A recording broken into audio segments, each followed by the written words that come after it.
सेबी जो है sebi.gov.in government of India की ऑफिशियल वेबसाइट। सेबी का पूरा नाम है securities and exchange board of India. Securities and exchange board of India. अभी सिक्योरिटीज क्या होती है इसको बहुत अच्छी तरीके से समझ लेते हैं। तो सिक्योरिटीज होती हैं फाइनेंशियल इक्विपमेंट्स, ऐसे फाइनेंशियल इक्विपमेंट्स जो फंड रेजिंग के काम आते हैं। फंड रेजिंग मींस पैसा इकट्ठा करने, पैसा जुटाने के काम में जिन इक्विपमेंट्स का यूज किया जाता है उन्हें सिक्योरिटीज कहा जाता है। जैसे shares, stocks, bonds, debentures etcetera, ये सब सिक्योरिटीज के एग्जांपल। अब बात आती है इन सिक्योरिटीज को एक्सचेंज करने वाले बोर्ड, जिसका पूरा नाम है securities and exchange board of India. तो इन सिक्योरिटीज को एक्सचेंज करने वाले जितने बोर्ड्स होते हैं, जैसे मैंने आपको बताया एनएसई और बीएसई। हम जनरली शेयर मार्केट की बात करते हैं। जब भी कोई शेयर स्टॉक मार्केट के अंदर लिस्ट होता है तो वो आईपीओ प्रोसेस के थ्रू लिस्ट होता है, जिसे हम बोलते हैं प्राइमरी मार्केट। प्राइमरी मार्केट जब भी कोई कंपनी अपने शेयर्स को इनिशियली ऑफर करती है, सबसे पहले ऑफर करती है किसी को देने के लिए, तो अगर मैंने शेयर्स डायरेक्टली कंपनी से परचेस किए, that is primary market. But अगर मैं शेयर्स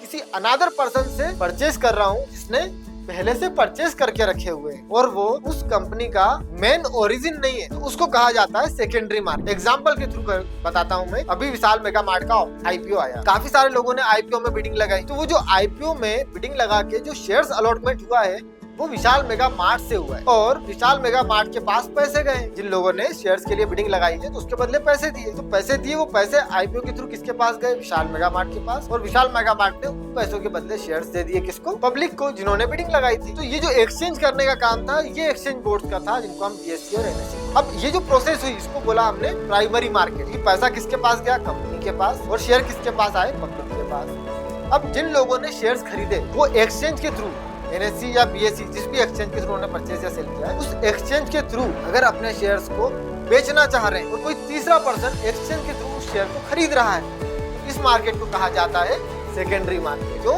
क्योंकि ये जो पैसा है ये पैसा चेंज इन हैंड हो रहा है और शेयर्स भी चेंज इन हैंड हो रहा है। क्लियर हुआ? क्योंकि आपने इसे अगर शेयर खरीद लिए तो आपसे शेयर इन्होंने खरीद लिए, दैट इज सेकेंडरी मार्केट।